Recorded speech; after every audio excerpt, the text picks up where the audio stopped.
Então, boa tarde a todos. Entretanto, estamos a admitir aqui mais algumas pessoas que estão a entrar. Sejam bem-vindos então à terceira sessão deste ciclo de conferências PAI, Parentalidade, Autismo e Inclusão. Hoje com dois oradores convidados. Em primeiro lugar, a doutora Catarina Seabra e o engenheiro Paulo Alvito. Eu vou apresentar estes dois oradores um de cada vez, não é? Vou apresentar agora então a doutora Catarina Seabra, uma breve resenha curricular, chamemos assim. A doutora Catarina Seabra é investigadora, é doutorada em Biologia Básica e Aplicada pela Universidade do Porto e conta com experiência científica em diferentes áreas, desde a genética humana ao neurodesenvolvimento. Obteve experiência internacional nos Estados Unidos, no Centro de Medicina Genómica e Broad Institute of MIT e Harvard. Em 2018 recebeu a Bolsa Europeia Marie Skłodowska-Curie para estudar as perturbações do espectro do autismo utilizando modelos 3D chamados organoides cerebrais. O grupo de circuitos neuronais e comportamento, onde se encontra atualmente a trabalhar no Centro de Neurociências e Biologia Celular em Coimbra, utiliza uma combinação de abordagens de genética molecular, optogenética e eletrofisiologia para estudar doenças do foro do neurodesenvolvimento. O tema que nos traz hoje a doutora Catarina Seabra é ciência e investigação no autismo. Faltou alguma coisa, doutora Catarina? Penso que está tudo. Muito obrigada pela apresentação. Queria também desde já agradecer o convite para estar aqui hoje com vocês. É também de felicitar a vossa iniciativa de manter este evento, ainda que não fisicamente, não possamos fazer, mas estamos aqui todos de coração e para falar sobre um tema tão especial para nós como é o autismo. E é exatamente isso que eu venho falar hoje, falar um pouco do papel da ciência no autismo e da diferente investigação que já foi feita nesse sentido. Posso partilhar com vocês o meu ecrã? Sim.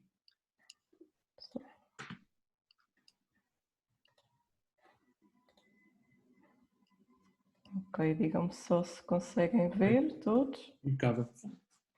Conseguem também ver o meu ponteiro? Sim. Sim, ok, perfeito. Se houver alguma falha na ligação da internet, também, por favor, avisem. Ok.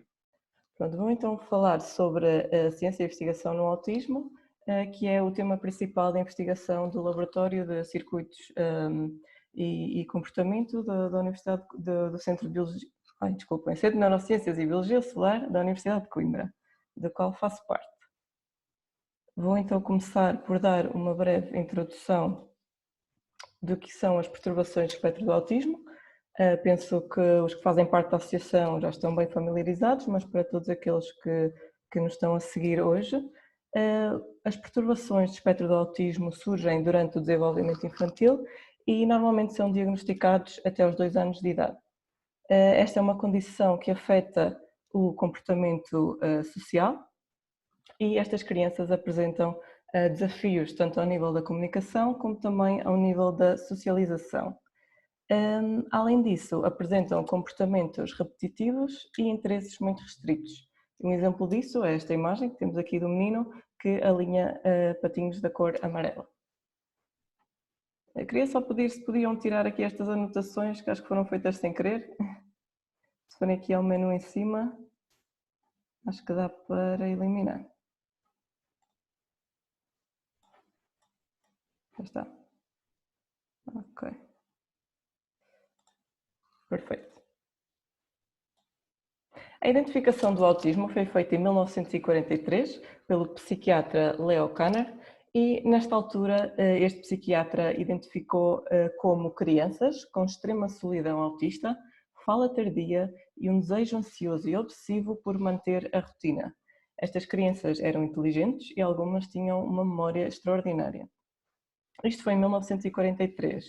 No entanto, apenas por volta de 1980 é que esta condição obteve o seu nome individual e próprio no Manual de Diagnóstica e Estatística de Transtornos Mentais, que é o manual que é utilizado por médicos e psicólogos para classificar os distúrbios mentais.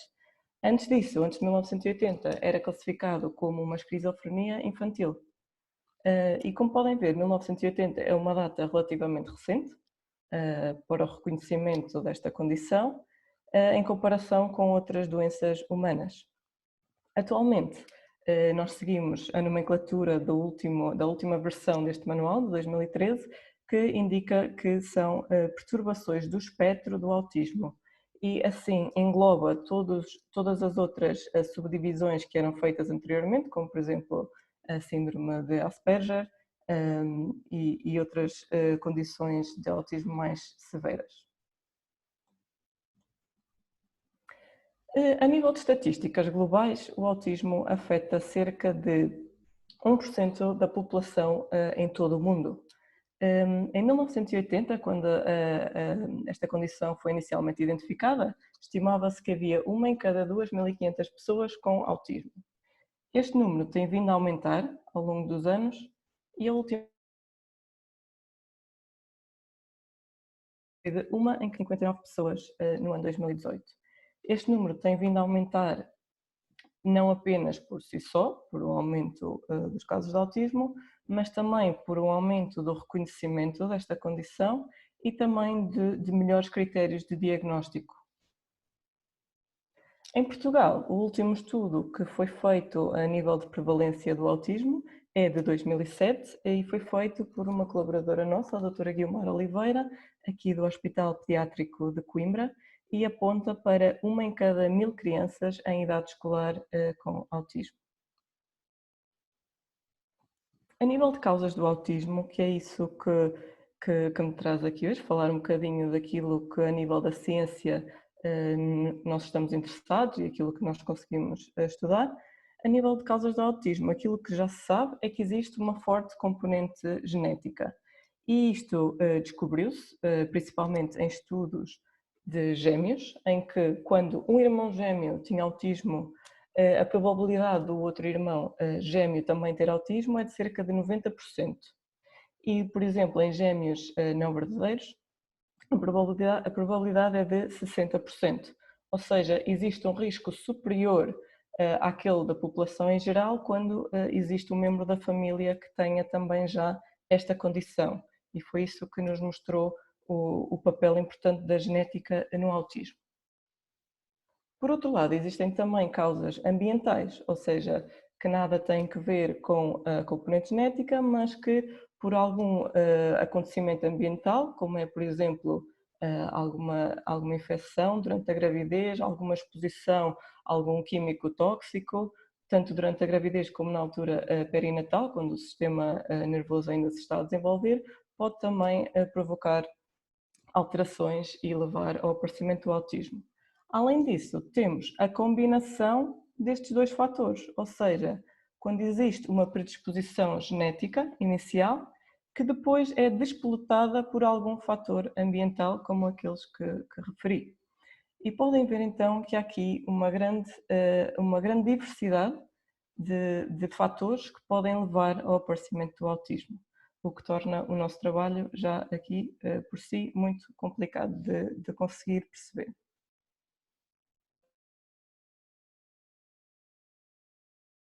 O papel da genética no autismo, porque é algo que tenho bastante interesse em estudar e perceber. Então, queria-vos dar aqui alguns exemplos daquilo que nós, da forma como nós estudamos o autismo no laboratório a nível da genética. Então, um gene é como se fosse uma palavra do nosso código da vida, que é o nosso ADN. Então, um gene é responsável por codificar uma proteína. Uma proteína é uma molécula que vai ter uma função na célula onde se encontra, neste caso, no neurónio, que são as células do cérebro. Todas estas estruturas são estruturas que não são visíveis a olho nu, são muito pequeninas, e é por isso que nós estudamos no laboratório, porque temos as ferramentas ideais que nos permitem olhar para estas moléculas. Quando existem alterações nos genes, as chamadas mutações, podem levar a algumas consequências. Alguns exemplos que eu queria partilhar com vocês hoje, que são dos mais comuns, é, por exemplo, quando existe uma deleção no gene, ou seja, algumas das letras que compõem a palavra são eliminadas, pode fazer com que a proteína que ia codificar deixe de funcionar ou que até não seja de todo produzida. Por outro lado, o outro tipo de mutação é a substituição, ou seja, algumas letras são substituídas por outras e aquela palavra, aquele gene, deixa de fazer sentido. Isso pode levar também a uma proteína que tenha uma função diferente da proteína inicial ou que seja por perda de função, ou seja, que deixe de funcionar, ou que até ganhe uma função nova que seja negativa para a célula onde se encontra. Ou seja, neste caso, se estas proteínas forem importantes para o neurónio, isso pode levar a consequências tanto ao nível do seu desenvolvimento, não se conseguir desenvolver totalmente, como a nível da sua função. E isto é apenas um exemplo muito simplificado das várias consequências que podem acontecer a nível de mutações genéticas.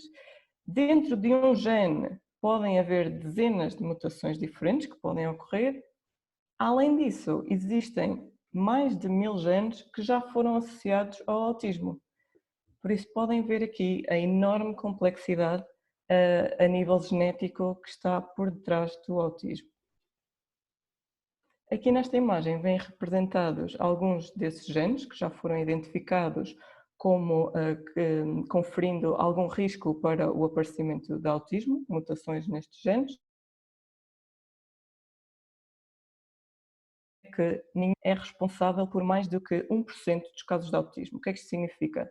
Significa que mesmo que consigamos encontrar uma terapia que seja específica para um destes genes, ele não vai ser eficaz em mais do que 1% dos casos de autismo.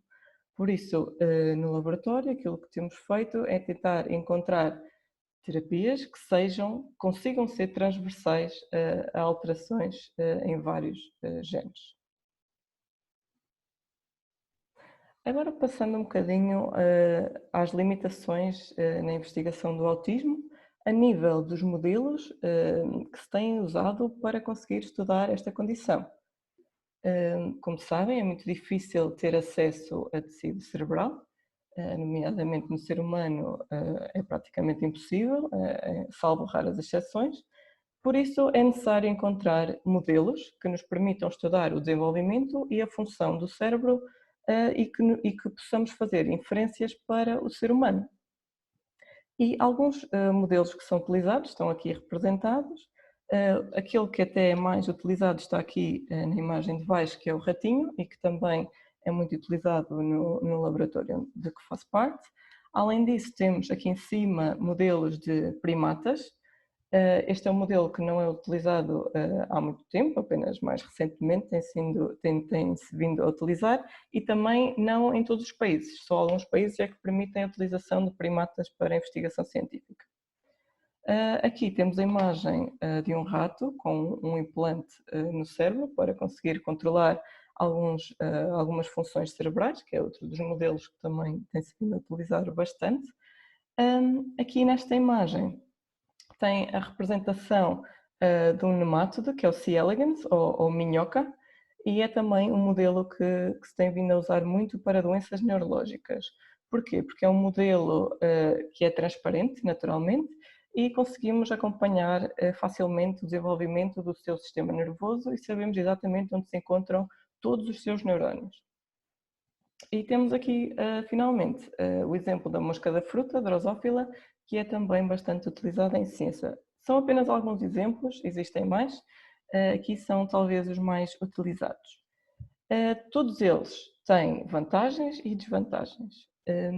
Como vantagens, e de outra forma não seria possível, estes animais, principalmente os ratinhos, os primatas, são animais sociais. E como eu disse no início, o autismo é uma condição que afeta o comportamento social, então é muito importante termos acesso também a estudos com estes animais que nos permitem também estudar alguns comportamentos sociais associados ao autismo. No entanto, como desvantagem de todos estes modelos, têm uma coisa em comum que é não são humanos. E isto faz com que a sua fisiologia, aquilo que lhes é interno, a sua biologia, é ligeiramente diferente da condição humana. E por isso, alguns fármacos, por exemplo, que já foram que já tiveram sucesso, por exemplo, em ratinhos, ao passarem para estudos em humanos, viram que não se conseguia fazer não se conseguia tirar a mesma conclusão, nem ter nem ter a mesma taxa de sucesso. E por isso é importante também para nós obter outros modelos que sejam complementares a estes, mas que sejam mais realistas e mais próximos do que é o ser humano. Isso leva-me então a falar daquilo que temos feito no laboratório, que é utilizar também modelos celulares humanos.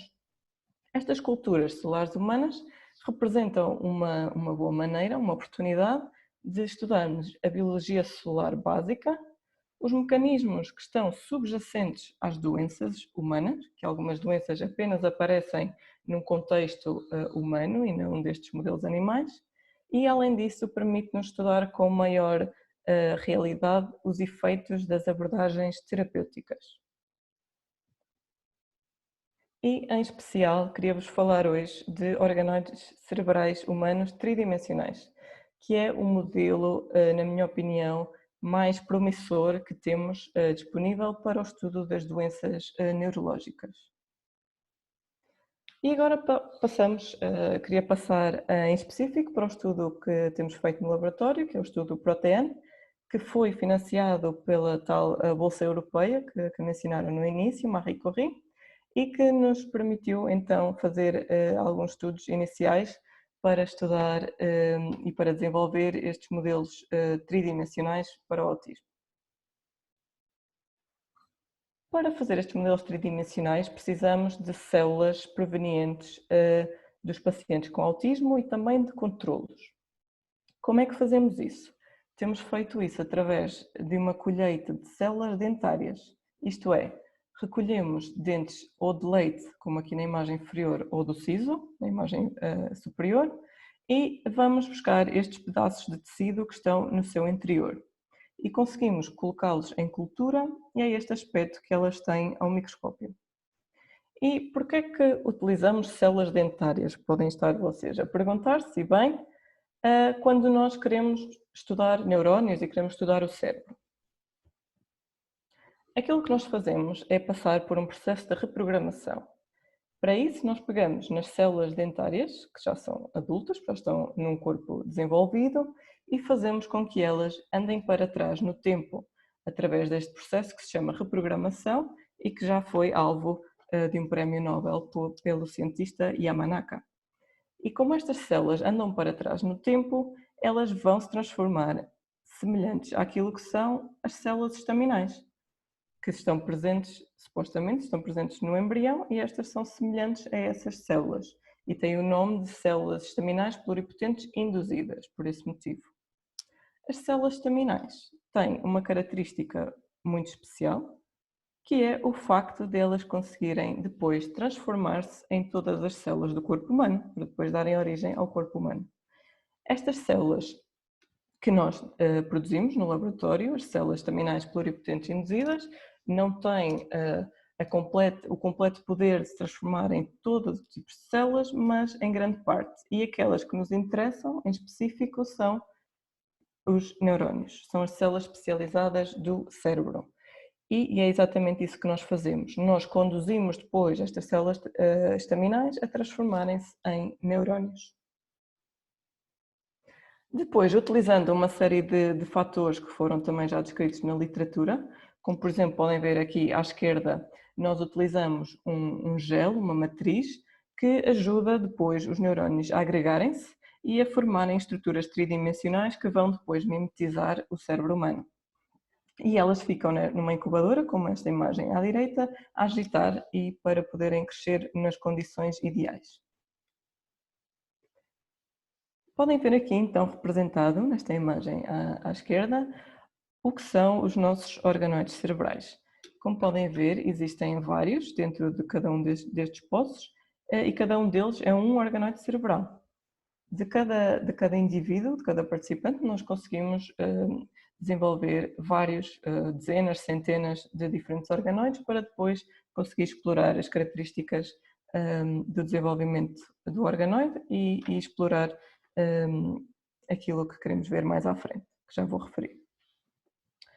Uma característica fundamental destes organoides, aquilo que os torna únicos, é aquilo que está representado aqui do lado direito. Isto é, a capacidade que as células do seu interior, que os neurónios têm, de se auto-organizarem e formarem as diferentes camadas que estão presentes no córtex do cérebro humano. Ou seja, elas autonomamente conseguem navegar dentro do organoide e posicionarem-se de forma que mimetiza de forma muito realista aquilo que acontece no cérebro humano. E por este motivo é que estes organoides são tão preciosos para o estudo de doenças neurológicas. Dentro destes organoides, nós temos presentes neurónios especializados, incluindo neurónios que apenas aparecem em estados muito mais desenvolvidos de maturação. Um exemplo disso é, por exemplo, temos neurónios excitatórios e também neurónios inibitórios. E muito importante é perceber a proporção destas células no cérebro para manter o bom funcionamento. Porque uma das hipóteses que já foi apontada no autismo é haver, por exemplo, um desequilíbrio dessa proporção de excitação e inibição no cérebro. Além disso, como vem aqui na imagem, no gráfico da esquerda, estão presentes no organoide cerebral células que são específicas de regiões diferentes do nosso cérebro, ou seja, o nosso cérebro diferentes e as células de cada região têm uma constituição que é ligeiramente diferente umas das outras, que as torna especializadas. E nós conseguimos, no organoide, recapitular essa diversidade de células. Aqui está um exemplo de algo que foi feito no nosso laboratório, que é a possibilidade de depois conseguirmos fazer secções do organoide e conseguirmos fazer reconstruções tridimensionais dos neurónios que estão no seu interior. E assim nós conseguimos ter esta imagem muito bonita, em que nós conseguimos ver as ramificações diferentes de cada neurónio e conseguimos ver depois, comparando um organoide de um indivíduo com autismo e de um controlo, quais são as diferenças a nível de tamanho, a nível do número de ramificações, por exemplo, e conseguimos então com esta ferramenta analisar, por exemplo, isso. Outra ferramenta que o nosso laboratório é especializado em fazer são estudos de eletrofisiologia. E o que é isto? Se nós pensarmos na maneira como os neurónios funcionam, a função mais importante dos neurónios é comunicarem uns com os outros para conseguirem transmitir as suas mensagens para o corpo ter a sua função normal. E eles fazem isto através de impulsos elétricos. E nós, no laboratório, temos uma ferramenta que conseguimos, de certa maneira, ir escutar estas mensagens que os neurónios emitem uns para os outros através de impulsos elétricos. E é isso que temos aqui representado à direita, é um desses registros que nós conseguimos observar num dos neurónios mais maduros e conseguimos então desta maneira verificar que temos neurónios funcionais e maduros nos nossos organoides. Agora queria-vos mostrar um estudo que já foi publicado, que já foi completado e publicado, e que utilizou estes modelos de organoides cerebrais, não para o autismo, mas para uma outra condição, que é a lisencefalia. A lisencefalia é uma condição em que o cérebro humano deixa de ter as pregas que lhe são características e que representam a grande complexidade desta estrutura. E podem ver aqui no esquema da direita, este grupo de investigação o que fez foi utilizar um fármaco, ou seja, adicionou um fármaco ao meio da cultura destes organoides para tentar reverter essa tal deficiência da falta das dobras. E aquilo que eles viram foi, de facto, que eles conseguiram recuperar quase a 100% essa morfologia e conseguiram recuperar a formação dessas dobras no organoide cerebral. E queria trazer este exemplo para vos mostrar que este é um modelo muito bom para fazer este tipo de translação, ou seja, de aplicar fármacos que nós acreditamos que vão ser o mais próximos possíveis daquilo que vai depois acontecer na realidade, na clínica. No entanto, queria deixar a ressalva que desde este momento até chegar à clínica irão ser necessários vários anos para fazer um número imenso de testes, mas é um passo mais próximo disso e é sem dúvida um resultado promissor, neste caso para a lisencefalia. Queria, agora chegando ao final, queria deixar só este slide com considerações bioéticas, porque sempre que falamos em modelos para os estudos de investigação, há sempre algumas questões bioéticas que ficam no ar. Neste caso, os organoides cerebrais vêm de alguma maneira substituir a utilização de modelos animais, no entanto, tem ainda, como é óbvio, algumas limitações e queria mostrar que a nível de escala, a nível de tamanho, um cérebro humano tem cerca de 15 centímetros e os nossos organoides cerebrais têm cerca de apenas meio centímetro, ou seja, é um modelo muito simplista e muito reduzido daquilo que é a complexidade do cérebro humano. O cérebro humano tem cerca de 86 mil milhões de neurónios e os organoides têm cerca de 2 milhões. Assim, nós conseguimos, como mostrei anteriormente, ter representado no organoide os diferentes tipos celulares, as diferentes regiões que se encontram no cérebro, mas de uma forma muito simplista. Ainda assim, é um modelo mais realista e mais próximo do humano que temos disponível até aos dias de hoje. Queria também deixar só a recomendação de alguns livros, caso alguém que nos esteja a ver tenha também alguma curiosidade de saber mais sobre este tema. Aqui do lado esquerdo é o livro de neurociências que foi escrito por investigadores daqui de Coimbra, do CNC, é um livro em português, um bocadinho mais técnico, para aqueles que gostariam de saber um pouco mais. E aqui à direita um livro que poderão conhecer, que foi escrita por um menino com autismo, com 13 anos, não verbal, mas que conseguiu arranjar uma forma de comunicação e que responde a uma série de questões acerca do seu ponto de vista de o que é ter autismo. E é um livro muito, muito, muito interessante. Finalizando, queria mostrar toda a equipa que está por trás deste estudo. Este é um estudo levado a cabo pelo Grupo de Circuitos Neuronais e Comportamento do CNC, que é liderada pelo Dr. João Peça, está aqui.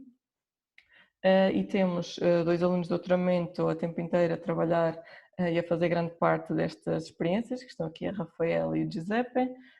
Temos também toda uma equipa clínica que está a trabalhar connosco.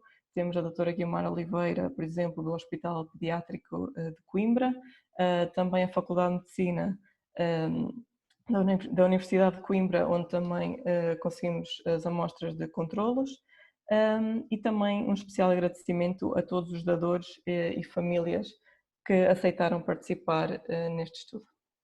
E da minha parte é tudo. Se tiverem questões, fico à vossa disposição. Muito obrigado então, Catarina, por esta apresentação. Todos os participantes aqui nesta plataforma Zoom podem colocar agora as suas questões. Eu posso, enquanto estão a ganhar coragem alguns, não se façam todos ao mesmo tempo, eu vou aqui colocar então algumas questões enquanto não surgem outras. Em primeiro lugar, quando começou a apresentação, falou da prevalência ou da incidência do autismo em todo o mundo e também em Portugal. Nós sabemos, claro, já estamos nisto há algum tempo, em Portugal o último estudo foi da doutora Guiomar, em 2007, mas agora já há outros estudos também que nos podem dizer que os números não são, nem de longe nem de perto, 1 em 1000. Exato. O número que nós concordamos que seja o mais realista é o número da Organização Mundial de Saúde, que aponta para 1 em cada 150 na Europa. Pensamos que acaba por ser um bom compromisso dos 1 em 60 dos Estados Unidos, com 1 em 1000 em Portugal, e acaba por ser mais realista. De facto, tem vindo a aumentar este número. Acreditamos que haja fatores intrínsecos da sociedade que tenham levado ao aumento deste número, como por exemplo a gravidez cada vez mais tardia, poderá ser um fator para isso, mas de facto um aumento da consciencialização, ou seja, estas crianças serem identificadas cada vez mais cedo nas escolas, por exemplo, hum, e também hum, uma maior standardização dos critérios de diagnóstico. E penso que agora com esta nova nomenclatura das perturbações do espectro do autismo, o objetivo era também esse, ou seja, arranjar algo que fosse mais, que englobasse mais casos, e assim também acaba por ter também contribuído para o aumento do número de casos, porque temos também a englobar desde a síndrome de Asperger ao autismo mais clássico, mais severo. Muito bem. Temos aqui já algumas questões. Da Daniela Leal. Quanto tempo demora o processo desde a recolha de células staminais até à formação dos organoides cerebrais e qual o mecanismo de ação, se for conhecido, para os estudos com diuréticos nas perturbações do espectro do autismo? Então, a primeira pergunta, nós recolhemos as células dentárias e depois há todo um processo, aquele processo inicial de transformar as células dentárias em células estaminais, chamada reprogramação, demora cerca de 1 mês, 2 meses. Depois disto, nós temos que pegar nas células estaminais e diferenciá-las em neurónios e depois em organoides cerebrais, e este processo demora também mais 1 mês, mais ou menos. Depois disto, os organoides ficam a maturar, ou seja, após este mês eles estão formados na sua estrutura e atingem o seu tamanho. No entanto, as células no seu interior vão se especializando cada vez mais. E nós verificamos que só mais ou menos aos 6 meses, depois do início da diferenciação, é que eles começam a apresentar as características de neurónios maduros e que conseguimos fazer aqueles registros. No entanto, já há descrições de alguns grupos que conseguiram manter estes organoides até, por exemplo, 2 anos, a crescer na incubadora. Existem algumas limitações a isto, que não referi, mas estes modelos têm algumas limitações, e uma limitação muito importante é que eles não são irrigados, eles não têm um sistema vascular, como existe no cérebro. E aquilo que acontece ao longo do tempo é que os nutrientes não conseguem chegar e o oxigênio não conseguem chegar ao seu interior, ao seu centro, e começa a haver morte das células no seu interior. Por isso é que também não se consegue crescer por muito mais tempo no laboratório. Passando à segunda questão, qual é o mecanismo de ação para estudos com diuréticos? A resposta rápida é não sei. No nosso laboratório não temos usado estas moléculas, mas posso entrar em contacto com a nossa equipa clínica, que serão quem pode dar a melhor resposta a esta questão. Está neste momento, para quem não sabe, está neste momento a decorrer um estudo com diuréticos no próprio Hospital Pediátrico de Coimbra. Okay, claro que vai demorar o seu tempo para termos algum tipo de conclusões, não é? Temos também uma pergunta diretamente do YouTube, do Pedro Tavares. Já responderam em parte a esta questão, mas vamos revisar novamente, que é, durante os vossos estudos, quanto tempo de vida em média um minicérebro poderá ter e qual é a idade do minicérebro mais velho com que estão a trabalhar no laboratório? Pois, já respondi à questão, mas é isso, nós temos que esperar no mínimo 6 meses para conseguir obter o que nós chamamos de neurónio maduro, mas houve quem conseguisse até 2 anos. Queria já agora falar em comparação com os outros modelos.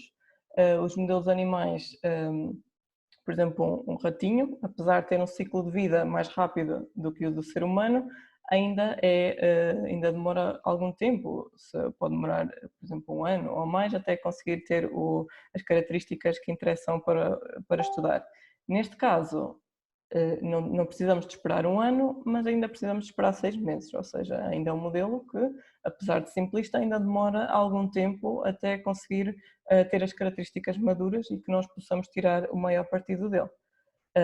Outros modelos, como por exemplo as C. elegans, aquelas minhocas que também viram no slide, esses têm então um ciclo de vida muito rápido e nesse sentido também é uma das vantagens desse modelo. Muito bem. Penso que vamos ter aqui mais alguma questão. Ora bem. Temos aqui uma questão da Viviana, que diz que porque é que a prevalência é tão diferente da Europa para os Estados Unidos? que fazem censos bianualmente?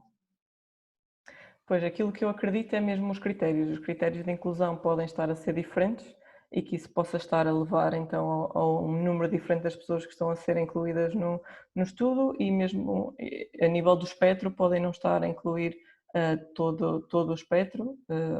Penso que seja essa a principal diferença. Ok. Desculpa interromper. Diga. Sei que alguns médicos não concordam, alguns clínicos não concordam com a nova nomenclatura da perturbação de espectro do autismo, porque realmente perdeu-se aqui a diferenciação entre classes muito diferentes de pacientes e vamos ver se há uma nova edição que volta a fazer uma nova distinção. Nós não referi, mas já agora, no laboratório nós trabalhamos sobretudo com casos que tenham uma componente genética já conhecida, porque vocês viram que havia toda uma complexidade, já conhecendo a componente genética, por isso, se fôssemos olhar para casos que ainda não tenham uma componente genética conhecida, ainda seria mais difícil de interpretar os resultados a nível biológico. Por isso estamos a iniciar por aqueles que têm uma componente genética conhecida e esses acabam por ser os indivíduos que normalmente estão associados a alguma forma sindrómica de autismo, a uma forma mais severa. Então, por último, ainda temos aqui outra pergunta da Daniela Souza. Doutora, na sua opinião, podemos dizer que os fatores genéticos se sobrepõem aos ambientais ou vice-versa? Aquilo que eu acredito e aquilo que se tem vindo a observar é que há aqui uma grande interação entre as duas partes, ou seja, entre os fatores genéticos e ambientais. Eu podia ficar aqui o dia todo a falar sobre isto, que eu gosto bastante, mas assim para tentar resumir e simplificar, existem alterações genéticas, como aquelas que eu mostrei, que têm uma penetrância muito elevada. O que é que isso significa? Que se aquela pessoa tiver aquela mutação em específico, vai ter, sem dúvida, aquela condição. Neste caso, o autismo. Ou seja, existem mutações que têm realmente um efeito muito forte. No entanto, existem outras alterações genéticas que têm um efeito moderado ou muito leve. E são essas mutações com efeito mais moderado que, quando associados a fatores ambientais, vão fazer com que o efeito se eleve e que depois realmente se demonstre como o autismo.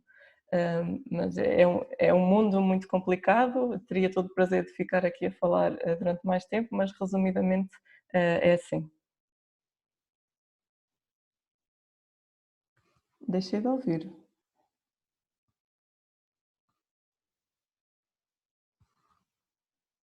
Não.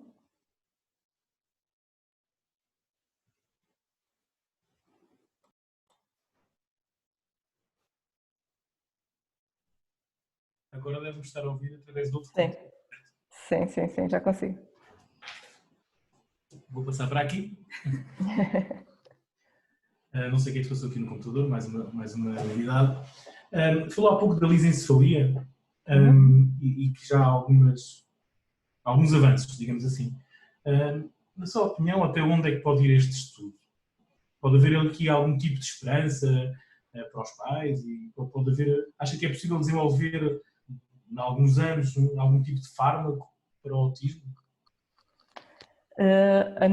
O nosso objetivo é que sim, é isso que nós ultimamente queremos fazer no laboratório, ou seja, primeiro que tudo é perceber aquilo que se passa durante o desenvolvimento do cérebro, porque antes destes modelos não tínhamos acesso a isso, porque é um processo que se desenvolve durante a gravidez, não temos acesso, não conseguimos ter uma janelinha para conseguir observar, e então pela primeira vez nós temos um modelo em que nós podemos perceber quando é que é formado o primeiro neurónio especializado, quando é que ele começa a funcionar. Então temos aqui uma grande esperança também a nós cientistas de conseguir encontrar agora algo que até aos dias de hoje não tinha sido possível. Mas primeiro que tudo é perceber esse processo e de futuro, depois de conseguirmos apontar quais as alterações então que estão presentes, conseguir procurar fármacos que vão de encontro a essas alterações. e é aí que nós ultimamente queremos chegar, mas também, como referi, depois de nós conseguirmos encontrar esses fármacos, é preciso todo um processo de validação até chegar à clínica. Não está a ouvir? Sim, sim, agora já. Está a ouvir? Sim.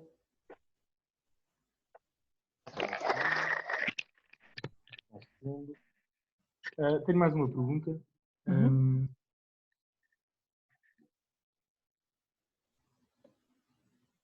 Não tenho mais nenhuma pergunta. Afinal, não havia aqui mais nenhuma pergunta. Doutora Catarina, muito obrigado pela sua participação. Muito obrigada pelo Entretanto, convite. eu penso que vai ficar connosco. Sim. Sim. Se alguém, depois no final também da participação do engenheiro Paulo Alvito, tiver alguma pergunta, tanto para um como para outro, também poderá então colocar. Vamos passar então à apresentação do engenheiro Paulo Alvito, que nos vai falar do uso de robôs e tecnologias nos projetos de Enigma e Inside. Temos também aqui uma pequena apresentação. Ora bem. O engenheiro Paulo Alvito é CEO e CTO e cofundador da empresa IDMind. Licenciou-se em Engenharia Eletrotécnica e de Computadores pelo Instituto Superior Técnico, em 1985. Foi investigador no Instituto de Sistemas e Robótica de Lisboa no período de 1996 a 2004 e docente na Escola Superior de Tecnologia do Instituto Politécnico de Setúbal de 97 a 2007.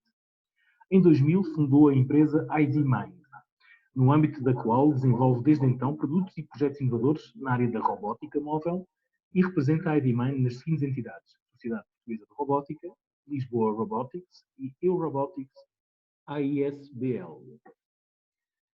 Com vocês então, o engenheiro Paulo Alvito. Boa tarde. Antes de mais, fazer uma ressalva.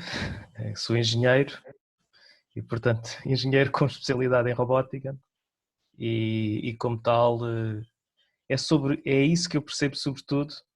O resto, sou como todos os outros, leigo, vou aprendendo ao longo do tempo.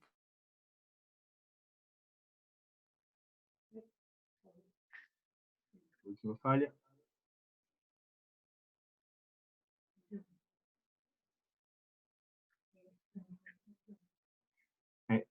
Foi no computador do Sr. Engenheiro Paulo. Deve ter acontecido aqui qualquer coisa.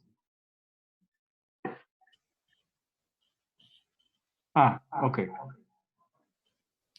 Estão a receber a minha apresentação? Agora sim. Ok. Muito bem.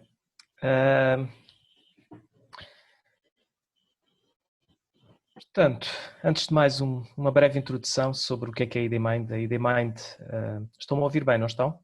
Sim, sim.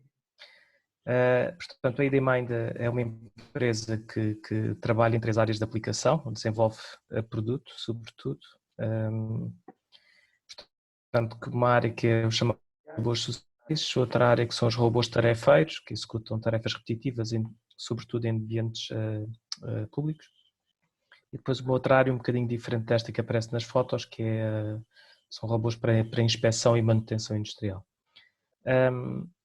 A área da robótica, que eu chamo social, só o nome em si é um bocado polémico, mas eu acho que cada vez mais temos que nos habituar que os robôs podem ser úteis nestas áreas. Basta ver o cenário em que estamos atualmente, porque de alguma forma podem contribuir para um acompanhamento, para combater o isolamento, para, por exemplo, combater o envelhecimento cognitivo. E é um pouco na sequência da nossa participação nesta área, chamada robótica social, que no fundo os 2 projetos em causa que eu vou falar, portanto, estão enquadrados nesta área. Ora, o projeto de Enigma, que é um projeto foi um projeto europeu, e o projeto Insight, que foi um projeto nacional. Fazendo um pouco, por assim dizer, um resumo do focos de cada um deles, posso dizer que o projeto Enigma Era um projeto em que foi utilizado um robô com aspecto humanoide, de uma empresa americana, que é a RoboKind, em que neste caso o foco foi mais na questão facial e no reconhecimento de emoções. O projeto Insight utilizou-se um robô da ID-Mind, que não tem um aspecto humanoide, em que neste caso o foco foi mais no aspecto colaborativo na execução de tarefas entre o robô e a criança. Ora, começando pelo outro Enigma, portanto, como eu já tinha dito, um projeto H2020 europeu com diferentes parceiros académicos, sobretudo, portanto, como única empresa, que era a ID-Mind, e foi um projeto com duração de quase 4 anos, de 2016 a 2019. Como o objetivo principal no projeto, pelo menos no início, a parte de investigação se propôs foi desenvolver um sistema robótico capaz de alguma forma interpretar de uma forma autónoma, interpretar e reagir a situações de stress, ao comportamento e ao interesse demonstrado por crianças autistas que estavam envolvidas num processo de aprendizagem de habilidades socioemocionais através da instrução direta. Isto era o objetivo inicial que ao longo do projeto foi de alguma forma sendo alterado. Em termos de solução, além do robô, tínhamos também 2 câmaras externas, uma para análise facial e outra para análise de postura. Depois um microfone para análise de voz e 2 tablets para interação com a criança e também para interação com o terapeuta. E depois diferentes modos de software a correr em 2 computadores que tinham a ver com a parte da inteligência do sistema. Eu vou-vos apresentar só assim uma visão geral, o que era o nosso sistema. Para além da parte física, como é lógico, tínhamos um módulo de software para de alguma forma fazer uma análise da percepção, portanto através de face, corpo e áudio. Depois um módulo de inteligência, de raciocínio, que analisavam estes dados. E depois um outro módulo que tem a parte a ver com a interação homem-máquina. O que é que, no fundo, o sistema fazia? Fazia uma análise facial, com base na pose da fase, também algumas características faciais, uma análise acústica através da detecção de características do som e da fala, e uma análise de gestos e de posição corporal. Ações muito típicas como tapar da face ou tapar das orelhas, levantar ambos os braços para celebrar qualquer coisa ou, por exemplo, apontar para o robô. Em termos de inteligência, o sistema conseguia detectar, através da análise facial, algumas emoções, como um neutro, uma repulsa, medo, tristeza, surpresa. Depois uma outra coisa que eu aqui não me atrevi a traduzir, que é o Valence and Arousal, mas basicamente tem a ver com a caracterização de um gráfico, uma associação de uma emoção com base na valência e no arousal, que a melhor tradução será excitação, palavra um bocado esquisita de traduzir. E depois a análise da atividade física, mais uma vez classificando também em Valence and Arousal, a análise de presença de riso ou detecção de fala, também a classificação dos sons segundo o tal gráfico do Valence and Arousal, com uma medida de certeza, e depois uma análise multimodal, com base no som e na análise corporal, e finalmente um módulo de machine learning, de aprendizagem automática, que usava um modelo prévio de gravações, que era treinado para treinar este modelo e que ia fornecendo sugestões de ação para o tablet do adulto com base nessa aprendizagem e com as interações que iam ocorrendo ao longo do tempo. em termos de interação, portanto, foram criados quatro jogos num tablet. Esses jogos estavam muito relacionados com a interpretação das expressões faciais, porque uma das situações problemáticas na criança autista é justamente a não correspondência, ou pelo menos de acordo com o padrão normal do que é uma determinada reação num determinado contexto. E, portanto, estes jogos tinham a ver com a interpretação de emoções e depois estabelecer essa correspondência entre a expressão que o robô fazia e a expressão que era apresentada no tablet. O adulto, portanto, o educador, mantinha a capacidade de controle do robô, e eu já vou explicar porquê, e ia recebendo simultaneamente no tablet do adulto, normalmente não era um outro adulto para além deste que está sentado junto da criança, ia recebendo sugestões de ações fornecidas pelo módulo de inteligência. Isto, ou seja, a sugerir a execução de um determinado jogo ou sugerir uma determinada ação do robô. Além disso, para além das sessões, o sistema de inteligência ia fazendo um relatório automático da sessão. Esse relatório, portanto, consistia em identificar a criança e depois, por assim dizer, os jogos que eram completados, o tempo que levava, as respostas corretas ou incorretas, se o tempo em que havia silêncio ou riso, ou o tempo que estava tudo em silêncio, a análise de gestos, que tipo de gestos, e depois o tal gráfico de Valence and Arousal, que baseada com a análise das posições corporais, e finalmente as emoções, as expressões faciais detectadas e as correspondentes emoções, isto num histograma. Eu vou apresentar um vídeo que talvez não seja o vídeo mais interessante, é um vídeo montado.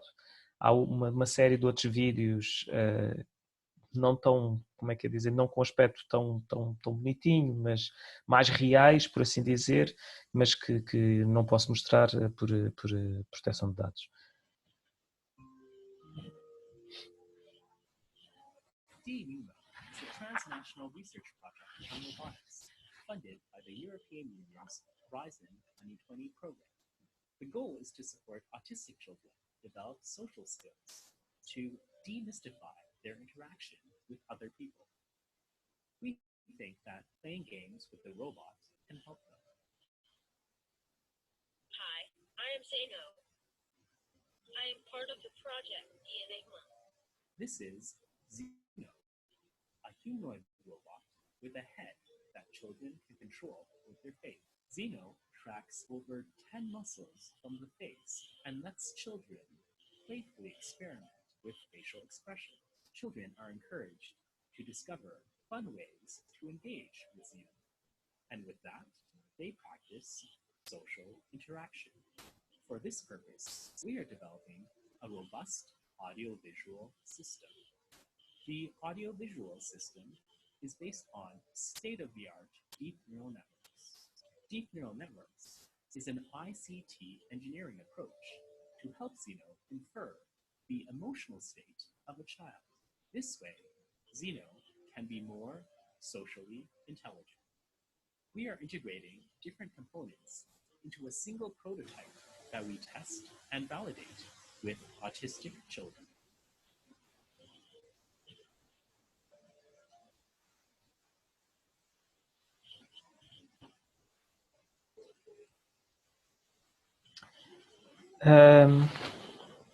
Deixando agora o projeto Enigma, e depois eu no fim tiro algumas conclusões sobre ambos os projetos. Vou-vos falar agora sobre o projeto Insight. Portanto, o projeto Insight é um projeto que foi financiado pela Fundação para a Ciência e Tecnologia, através do programa da CMU Portugal. diferentes parceiros académicos, o Hospital Garcia da Horta como espaço de testes, e depois 3 empresas. Portanto, no projeto Insight, o que se procurou sobretudo explorar um pouco esta questão de ações que pudessem ser resolvidas da colaboração entre o robô e a criança. E, portanto, toda a investigação esteve relacionada sobretudo, portanto, sobre esta questão da autonomia simbiótica, em que o robô tem comportamentos autónomos, mas também tem momentos em que não consegue, através dos comportamentos autónomos, resolver o problema e em que pode pedir ajuda.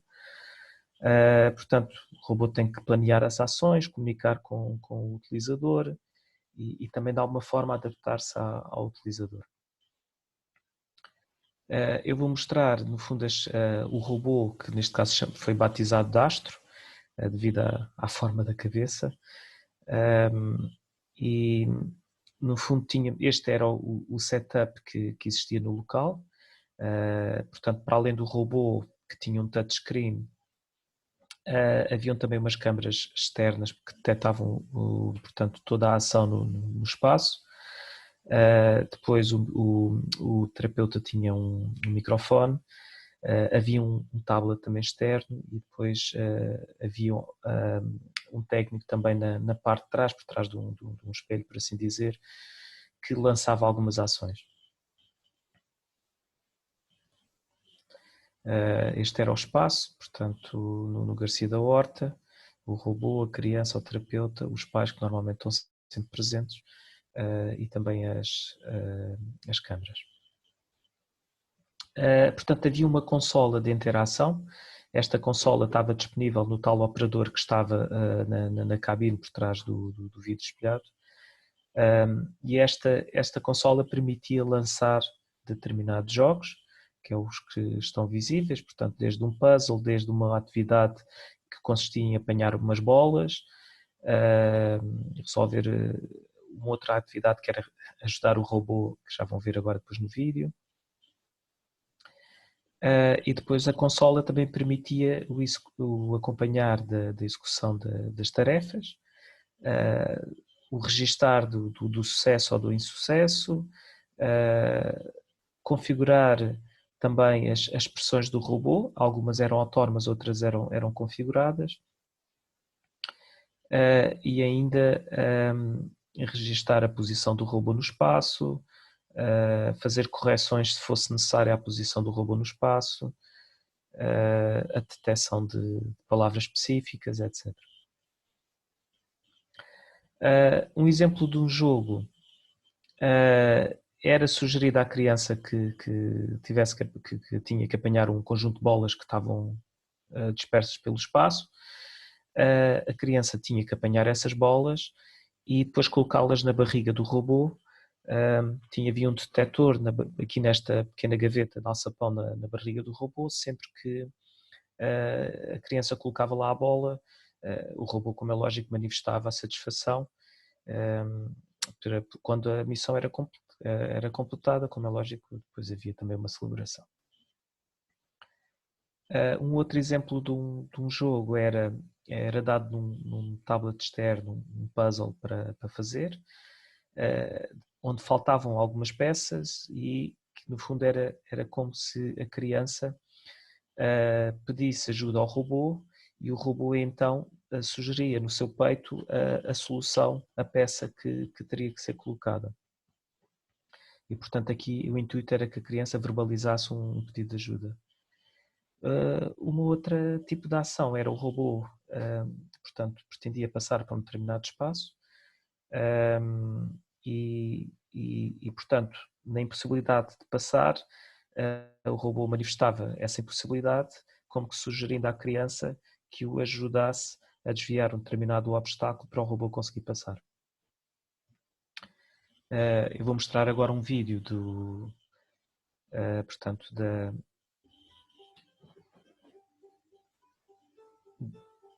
de uma destas sessões, ou de mais de uma sessão no Garcia da Horta.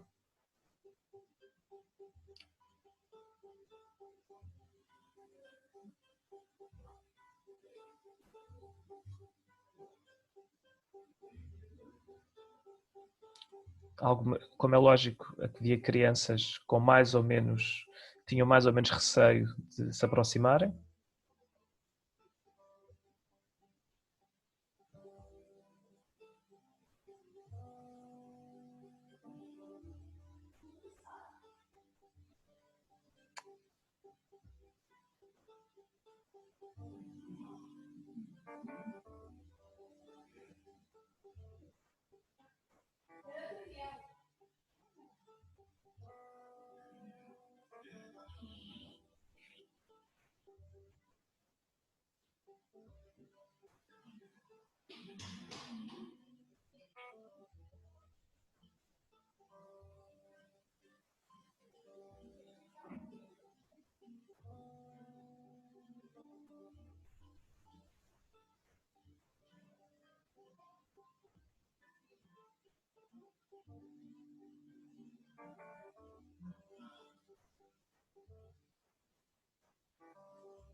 Algumas conclusões que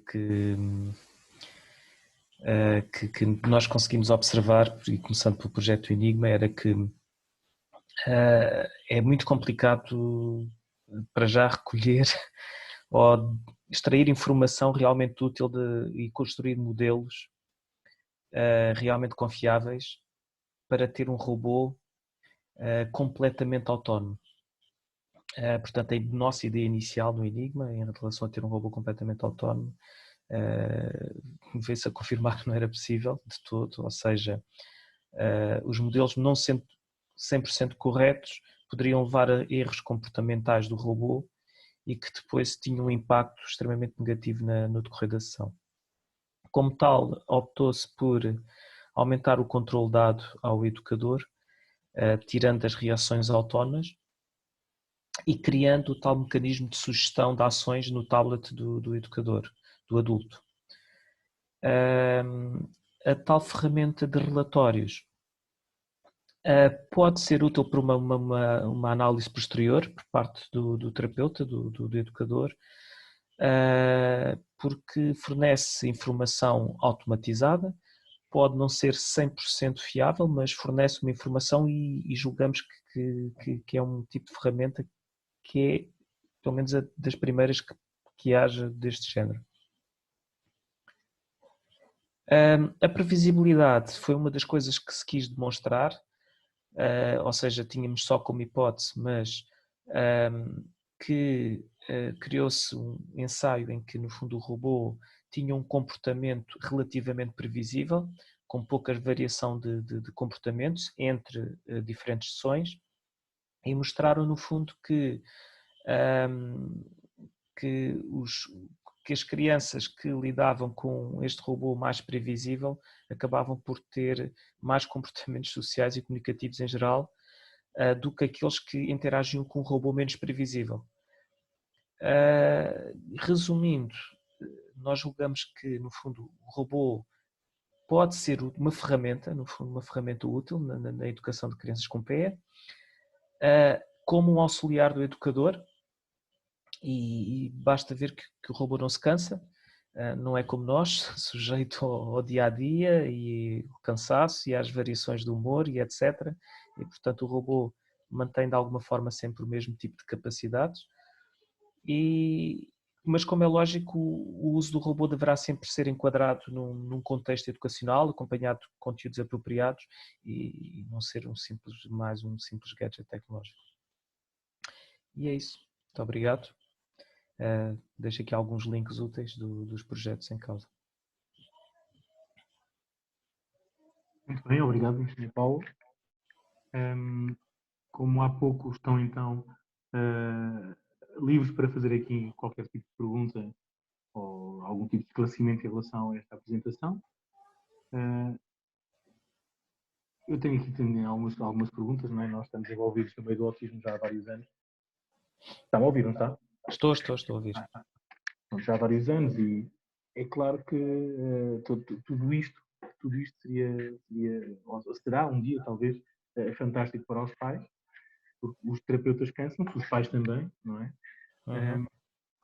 Mas aqui há algumas perguntas relacionadas com o da Enigma, com o Insight e com os dois projetos de acompanhamento. A primeira pergunta é qual foi a articulação com este projeto, destes projetos, com metodologias terapêuticas existentes. Ou seja, para aproveitar algum tipo de metodologia e buscar o melhor dos dois mundos, no fundo, o melhor das metodologias existentes, nomeadamente aquelas que têm evidências científicas para o autismo, e o melhor da robótica e da inteligência artificial, o facto dos robôs não se cansarem, claro, de poderem repetir também algumas coisas, da previsibilidade, enfim, tudo isto. Sim. No caso, por exemplo, do Enigma, portanto, nós tínhamos aliás, 3 entidades com conhecimento na área. Portanto, para já o Autism Europe, que é a entidade europeia que no fundo faz a junção de diferentes entidades e a comunicação com diferentes entidades, era um dos parceiros, se bem que aqui foi mais a nível de comunicação e disseminação dos resultados. Depois tínhamos o University College of London, que tem um departamento que estuda justamente estas questões e que se envolvem e tem envolvimento com diferentes escolas em Londres, onde eles fazem sessões e portanto, que no fundo transpôs para o projeto todo o seu conhecimento e no que é que seria útil. E ainda tivemos o Autism Sérvia, uma associação de Belgrado, que também trabalha com diferentes crianças e que no fundo entre os testes dividiram-se entre Belgrado e Londres, e tivemos no total cerca de 150 crianças, com muitas horas de gravações, porque também se fez uma base de dados com fundos, portanto com a intenção de fornecer investigadores. E, portanto, houve o aproveitamento do conhecimento destes investigadores, sendo que no início do projeto, neste caso, houve muito foco, que fosse sobretudo a questão das expressões faciais, a tal questão, no fundo, das crianças não trabalharem com o mesmo software. No fundo é isto, não é? Nós trabalhamos, o nosso contentamento é demonstrado através de um sorriso, e a criança autista não lida com o mesmo tipo no fundo, de tradução emocional. E no fundo houve muito foco, e no fundo foi o robô que encontramos neste caso para o projeto, porque havia muito esta intenção de seguir muito por essa via. No caso do projeto Insight, no fundo esta informação sobre o conhecimento e sobre o tipo de teste e sobre as coisas que poderiam ser interessantes de testar, foi trazida pela equipa do Garcia da Horta. Não sei se mais alguém tem alguma pergunta. Se não, eu continuo a fazer perguntas, tenho muitas. Em relação aos objetivos que tinham para o início deste projeto, tanto um como o outro, os resultados que se propuseram no início foram alcançados? É assim, o pessoal da robótica, que sou eu, não é? Nós achamos sempre que a ideia é fazer uma máquina autónoma, ok? É o mais autónomo possível. Porquê? Porque nós tínhamos, no caso do Enigma, porque o Enigma foi um projeto que nós seguimos mais porque éramos mesmo parceiro. Portanto, éramos um parceiro que no fundo fez a parte da junção de software dos diferentes parceiros, e portanto tínhamos mesmo financiamento da Comissão Europeia. No caso do Insight, o FCT financia parceiros académicos, e portanto no caso do Insight nós fornecemos o robô. Eu não segui tanto o projeto, como é lógico que tive nas reuniões e etc, mas não houve mesmo um envolvimento em termos de investigação no projeto. Mas nós como engenheiros, não é, procuramos sempre levar a coisa para o lado da parte técnica, do como é que conseguimos fazer uma ferramenta que extrai informação e que conseguia ter um comportamento autónomo, condizente. E a percepção, ou seja, esta nossa vontade de ter um protótipo, nós descrevemos basicamente o robô que conseguia interpretar o estado emocional da criança e reagir com ações condizentes. E a percepção que nós, por exemplo, nós pensávamos fazer análise de postura. E repare o que é ter uma criança autista sentada uma secretária em frente a um robô. Não é fácil. Não é fácil. Não é fácil. E, portanto, tivemos que desviar um pouco dessa nossa intenção inicial e, no fundo, dar mais ferramenta ao educador para que pudesse o educador ser ele mais a conduzir e a lançar os comportamentos no robô do que o robô ter as reações completamente autónomas. Porque o que acontecia é que o robô acabava por ter reações não próprias nos momentos errados.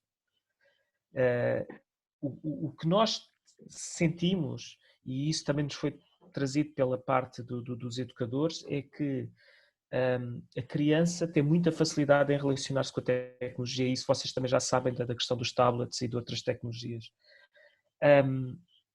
Conseguimos provar essa questão da previsibilidade, ou seja, o facto do robô ter comportamentos mais previsíveis ajudava nas próprias sessões, ao desenrolar da sessão.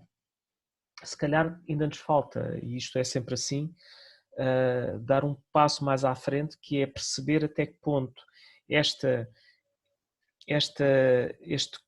comportamentos, por assim dizer, ou a sensação de que haver alguma melhoria de alguns comportamentos em algumas crianças em relação ao robô, que depois são traduzidos do robô para as pessoas que rodeiam a criança, não é? E que é isso, no fundo, a intenção, que é que a criança ok, pode-se relacionar bem com uma determinada tecnologia, mas depois que essa relação seja traduzida para as pessoas com quem se relaciona. E isso não conseguimos, propriamente no tempo do projeto, conseguir ter essa percepção. Diga uma coisa, o projeto começou, teve o seu meio e o seu final, mas deixou algum lastro? Deixou, portanto, as equipas de Londres, eles, portanto, do University College, eles continuam, têm robôs, não é? Em que podem continuar com este trabalho. A equipa da Sérvia, do Autismo Sérvia, também ficou com robôs. E, portanto, o sistema, por assim dizer, está funcional, como é lógico. Muitas mais outras, é sempre o que falta um pouco às vezes nestes projetos, que é desenvolver a tecnologia e depois não ter tempo suficiente para continuar a experimentação, porque isto requer muita experimentação e eventualmente algumas correções que possam ser introduzidas. Mas acha que este projeto é replicável, digamos assim, um robô, tanto um como o outro, em cada escola, ou no limite, uma versão inteira? Sim, nós não estamos no ponto que consigamos de repente replicar isto para escolas. Infelizmente não estamos nesse ponto. Estamos no ponto de, por exemplo, poder continuar tipo um ou outro piloto, sempre acompanhados de pessoas com conhecimento na área, não é? Porque o robô só por si não serve de muito se não for acompanhado de um programa educativo, não é?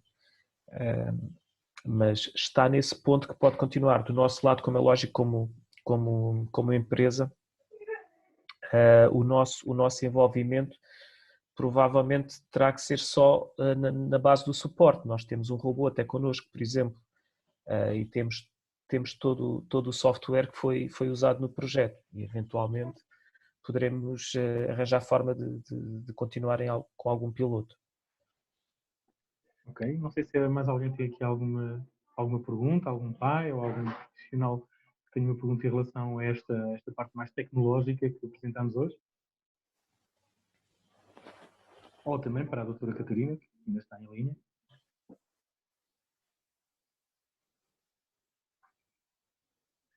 Para já, eu não sei se o próprio engenheiro também tem alguma pergunta para nós. Também pode acontecer. Tenho. Eu não conhecia a vossa associação. Tenho uma questão, por exemplo, nesta área da robótica, se já tiveram conhecimento de algum projeto que tenha acontecido, por exemplo, e que tipo de robô é que usaram, por exemplo? Os projetos, pelo menos, que eu conheci e que nós conhecemos, foram mesmo estes dois. Ok? Mas eu penso que com a melhoria da tecnologia, com o próprio advento da inteligência artificial, se pode conseguir aqui muita coisa. É claro que a parte financeira também é aqui fundamental, porque tanto para desenvolver algo que realmente traga uma grande diferença para os pais e para as crianças e para a comunidade em geral, vai demorar muito tempo, não é? E depois, quando se atingir isso, já com vários milhões, imagino eu, gastos, como é que se vai replicar isso? Porque vai ser impossível para as famílias, ou difícil para as famílias adquirirem isso. Para uma escola adquirir um ou outro também vai ser complicado. O que me faz questionar às vezes o sentido disto tudo. Sim. Não é? O problema do custo da tecnologia é problemático, realmente. Ou seja, porque este tipo de tecnologias, infelizmente, ainda não... Já existem robôs, ok? Vocês já conseguem... Esta empresa americana, a Robokind, tem um robô, inclusive eles dizem que tem um programa para o autismo. E conheço pelo menos mais 2 ou 3 robôs ou empresas que trabalham mesmo nesta área com robôs. Só que uma coisa é ter o robô e outra coisa é realmente esse robô ser útil. E isso é que eu acho que é o mais complicado. Ou seja, esse robô ser dotado de um sistema, porque normalmente o robô tem que ter percepção, pode ter todos os sensores dentro de si ou pode precisar de um sensor externo, por exemplo, uma criança autista realmente será difícil mantê-la sentada em frente a um robô, por exemplo. Se calhar temos que ter um espaço em si todo ele inteligente para perceber toda a dinâmica. E o problema por um lado, ainda não estamos no ponto de conseguirmos ter um sistema chave na mão, ou seja, que forneçamos a um terapeuta, a uma escola, e que eles possam usar sem qualquer auxílio técnico. Mas por outro lado também não falta assim tanto, mas como é lógico, isto é uma questão que apesar de tudo ainda está dependente de financiamento público para conseguir chegar a esse ponto. Mas eu creio que não querendo tirar o terapeuta da equação, mas as conversas que fui tendo, quer com os educadores, quer com os pais, como é lógico, as pessoas às vezes são levadas a situações extremas de cansaço e etc. E estas ferramentas, elas podem ser um auxílio. Podem ser um auxílio para, de alguma forma, eu se tivesse que pensar do ponto de vista de um terapeuta, não é? Nós temos todos mais facilidade, às vezes, em perceber quando estamos a observar de fora uma determinada situação.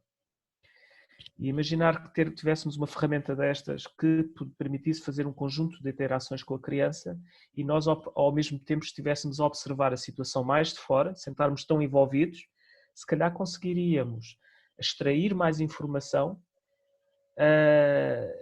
e ao mesmo tempo, porque isto é tudo uma questão de números, e eu há bocado tinha uma questão para perguntar à Catarina, que era se de alguma forma também o mundo cada vez mais tecnológico em que vivemos tem algum impacto no número de casos de autismo. Pode ser outra questão. Está a falar de ondas eletromagnéticas, por exemplo? Ondas eletromagnéticas, o facto de todos vivermos mais rodeados de tecnologia, de nossos ritmos também serem de alguma forma mais elevados, do dia a dia. A nível de stress, sem dúvida que tem um impacto, e essa parte nós também medimos no laboratório, no outro estudo que estão a fazer em paralelo. A nível de ondas eletromagnéticas, penso que ainda não tenha sido provado, mas temos agora um excelente modelo em que podemos testar isso, sem dúvida. E no fundo esta questão de nos apercebermos que se calhar há mais crianças autistas e depois todas as outras questões que nós também de alguma forma estamos envolvidos noutros projetos que têm a ver com a questão do envelhecimento e a tal questão dos robôs de alguma forma possa servir de companhia e no fundo o envelhecimento da população, a necessidade da população ter mais cuidados e simultaneamente termos menos pessoas com capacidade para prestar esse apoio e de alguma forma se calhar temos que trazer os robôs para estes meios, para estes outros meios. E eu acho que estamos no caminho certo, sendo que provavelmente ainda precisamos de mais trabalho, não é? para libertarmos estas ferramentas para a população.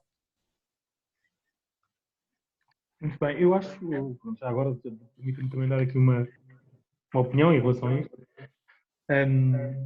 Há aqui alguns pontos que eu acho que são bastante positivos, não é? Porque pode-nos trazer a parte da robótica e desta tecnologia pode-nos trazer algo positivo na generalização, que é um dos grandes desafios do autismo, é mesmo este. Até pode ser execuível ensinar qualquer coisa a uma criança com autismo num determinado contexto, mas depois essa criança fazer a mesma coisa noutro contexto ou com outra pessoa já é mais difícil e o robô pode ajudar, penso eu, nesta perspectiva. Pode ajudar também na parte da autoestima, porque quando a criança aprender e estiver confortável com o próprio robô, a sua autoestima também vai também aumentar e a parte da comunicação também pode sofrer aqui algum aumento positivo. E a parte da confiança. Outra coisa interessante da parte da tecnologia são os próprios registros e as gravações e a capacidade que temos depois em verificar se está a dar resultado ou não é? Porque para o robô ou para a tecnologia que está subjacente, fazer gráficos e isso tudo é simples, não é automático. Isso também pode ser muito, muito valioso e mesmo para o próprio terapeuta, porque enquanto está a dar a terapia, tem dificuldade depois também em registar em tempo real, digamos assim, e só o faz muitas vezes no final. E há coisas que pode não se lembrar sequer. Agora, uma questão já, e isto já, se calhar para o próximo século, não sei, isto avança depressa, não é? Por isso nunca se sabe. Mas o caminho, na sua opinião, será assumir o robô enquanto robô, para a tal generalização, imaginemos, é um robô, pronto, e a criança vai vê-lo, entre aspas, ou mesmo sem as aspas, como um robô, ou tentar, através também do advento da inteligência artificial e mesmo das características mais humanoides que os robôs conseguem ter agora, tentar humanizar o robô para o tornar como um robô terapeuta, digamos assim. Pois, aí estamos a entrar noutro campo ainda mais... Da ficção científica, quase. Não é tão ficção assim, não é assim tão ficção. Num campo ainda mais complexo, e aí já é para todas as pessoas, ok? Porque, por exemplo, no caso do projeto Enigma, usámos um humanoide com expressão facial, em que eu falando pessoalmente, estranho um bocado. Ou seja, eu, enquanto pessoa que faz robôs, conheço diferentes robôs. Este foi o primeiro que eu tive fisicamente, mas conheço outros através de vídeos e etc., que fazem uma mímica quase perfeita, e basta ver a publicidade sobre a Sofia, não é? Este robô da Robokind, por exemplo, a pessoa que desenvolveu este robô no início é a mesma pessoa que esteve na criação do robô Sofia, não é? Da cabeça da Sofia. Eu aqui tenho algumas dúvidas, ok? Mas não pelo autismo em si, mas como nós como humanos estamos preparados para lidar com réplicas ou coisas que demasiado semelhantes connosco, quer no aspecto físico, quer no aspecto de raciocínio. Mas acho que aqui é um desafio para todos, não é só para a criança autista,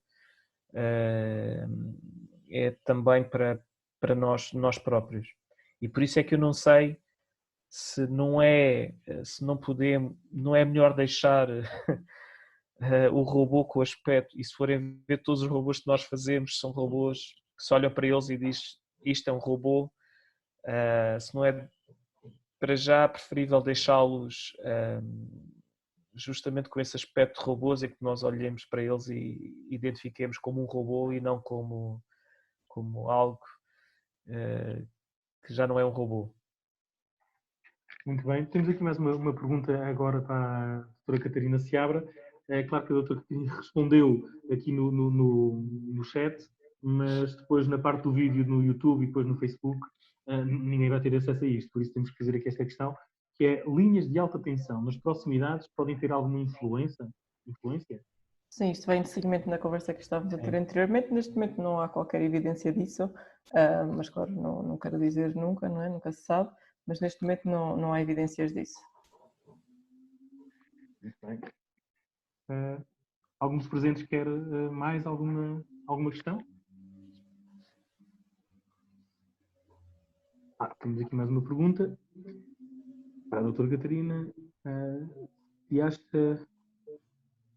se o autismo pode ser considerado alguma epidemia ou pandemia, agora que se está a falar tanto disto, não é? Isso que não se enquadra na mesma família, mas realmente tem-se tornado uma doença comum, é assim que nós a designamos mais a nível da avaliação genética, são doenças comuns que estão presentes em mais de 5% da população neste momento, mas não vejo como pandemia, e tinha que entrar outros fatores, mas realmente é algo com que nos estamos a preocupar cada vez mais. Sim.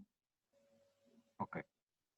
Então, se não há mais questões, vamos dar por encerrado esta terceira sessão deste ciclo de conferências PAI, Parentalidade, Autismo e Inclusão. Pensamos, devido também ao sucesso que esta iniciativa tem vindo a ter aqui no seio da nossa associação, para vos dar conta que a primeira sessão, depois, quando foi partilhada em direto e também depois em diferido no Facebook e no YouTube, chegou a quase 3.000 pessoas. A segunda sessão a quase 2.000 pessoas. Esta ainda não sabemos, vamos ver. E porventura, mas serão todos avisados com antecedência, estamos à espera até ao final do mês de abril de fazer outra sessão com outro tema. Para nós aproveitamos o mês de abril, porque o dia 2 de abril é o Dia Mundial da Consciencialização do Autismo, e aproveitamos todo o mês de abril para lhe dar um nome, entre aspas, o mês do autismo, para termos mais tempo para apresentar algumas atividades, mas aproveitar também, a nível de comunicação, este mês de abril para dar outras soluções e ter conferências e conversas e palestras sobre tudo o que está à volta, no fundo, do autismo. Muito obrigado aos dois, à doutora Catarina Seabra e ao engenheiro Paulo Alvito. Obrigado também a todos os participantes. Poderão depois rever esta sessão então no YouTube e mais tarde no Facebook. Não sei se a Viviana quer dizer alguma coisa.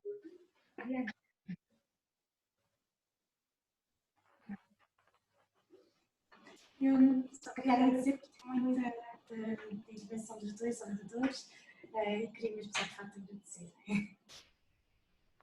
Muito obrigada eu pelo convite. Obrigado também pelo convite.